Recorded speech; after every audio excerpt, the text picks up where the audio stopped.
Okay, so Tudor England, right. Everyone thinks they've got it figured out. Right. Kings, queens, the whole drama, yeah. Exactly. But get this. Our sources this week are full of these little details that completely flip the script. Did you know, for instance, they were obsessed with, of all things, pepper? Pepper, like the spice? Yeah. Turns out it was like the key to, well, everything. Wealth, power, you name it. It's a whole new angle. And that's what we're diving into today, the real story of Tudor England, beyond the usual headlines. I like it, a deep dive into trade, international relations. Exactly. And the way it all kind of snowballs. We're talking everything from like sneaky pirates to like massive cultural shifts, and it all connects back to decisions made way back then. Right, because it's not just about England, is it? Yeah. You can't separate it from what was happening in Wales, Ireland, Scotland. Okay, so let's get into it. Our sources lay out this like total transformation in England's attitude on the world stage. Like, picture this. You've got Henry VI, right? He just wants everyone to chill, keep the peace. Fast forward to Elizabeth I, and she's basically the queen of, like, global power plays. Well, you can't ignore the economics of it all. Right, so between chill Henry VI and empire-building Elizabeth, what changed? Trade. It's all about trade. See, Henry VIII, he started to realize England had some muscle. Mm-hmm.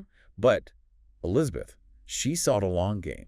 She's the one pushing for colonies, chartered companies. This is the part where those spices come in, right? Spices were basically like the oil of that time. Control the spice trade and, well, you're holding the keys to the whole world's economy. And England was ready to fight for its share, huh? I mean, we've got accounts here of English ships straight up hijacking Spanish ships to get their hands on those spices.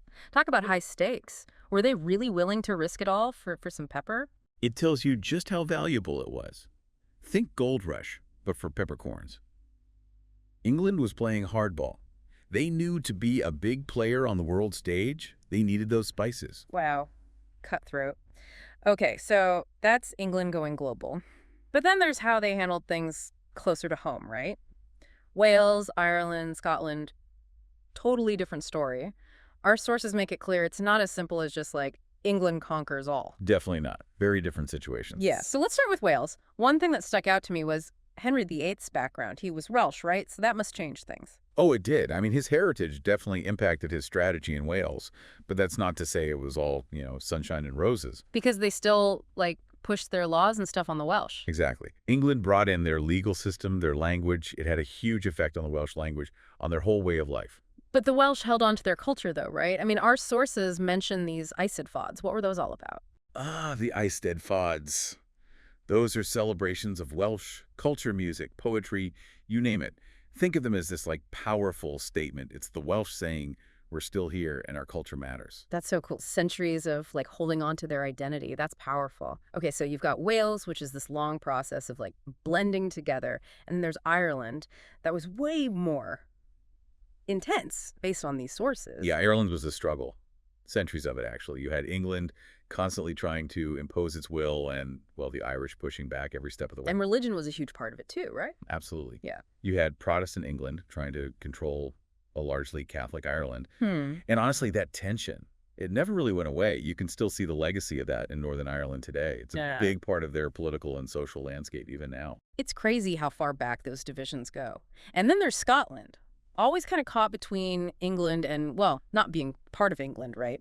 But our sources suggest that Scottish monarchs were playing their own game, right? They weren't just going along with whatever England wanted. Well, for sure. Scotland was in a tough spot. They had this historic alliance with France against England, but they also had to live next door to this massive power. It was a balancing act, trying to keep both England and France happy while still looking out for their own interests. Talk about a tightrope walk. And nobody walked that tightrope quite like Mary, Queen of Scots. I mean, talk about a life of drama, right? Mm-hmm. Religious tension, political intrigue, she had it all. Mary's story is like a crash course in just how messy this period was. Yeah. Catholic queen, Protestant country, that's a recipe for conflict right there. Mm-hmm. And then add in all the personal drama, the power struggles, and, well, it's no wonder it didn't end well for her. No kidding. Though I guess you could say it worked out okay for her son, James VI of Scotland. I mean, the guy ends up king of England, too. How did that even happen? James was, well, he was very good at diplomacy. He managed to keep both Protestants and Catholics kind of, on his side. So when Elizabeth died without an heir, He was the obvious choice. He was the closest Protestant relative. And boom, Scotland and England are, like, forever linked. So much happened in this one little slice of history. It's kind of mind-blowing. It really shows you how much more there is to the Tudors than just the usual stories. Right, it's about economics, global power dynamics. And just, like, regular people trying to live their lives with all this craziness going on around them. Exactly. And it reminds us that these big historical figures, Henry VIII, Elizabeth I, even Mary, Queen of Scots, they weren't just characters in a story. They were real people, making real decisions that had huge consequences for the world. Totally. It's like what we were saying about the pepper, right? Something so small having this huge impact. It makes you wonder about the things we take for granted now. What events, what choices are shaping the world we live in today? And how will history judge them? So yeah, next time you encounter, I don't know, a portrait from this time, or maybe even just a really old pepper grinder. Or a map. Yes, a map. Take a second and think about all the stories behind it. The drama, the ambition, the sheer amount of change happening, it's all there, just waiting to be uncovered.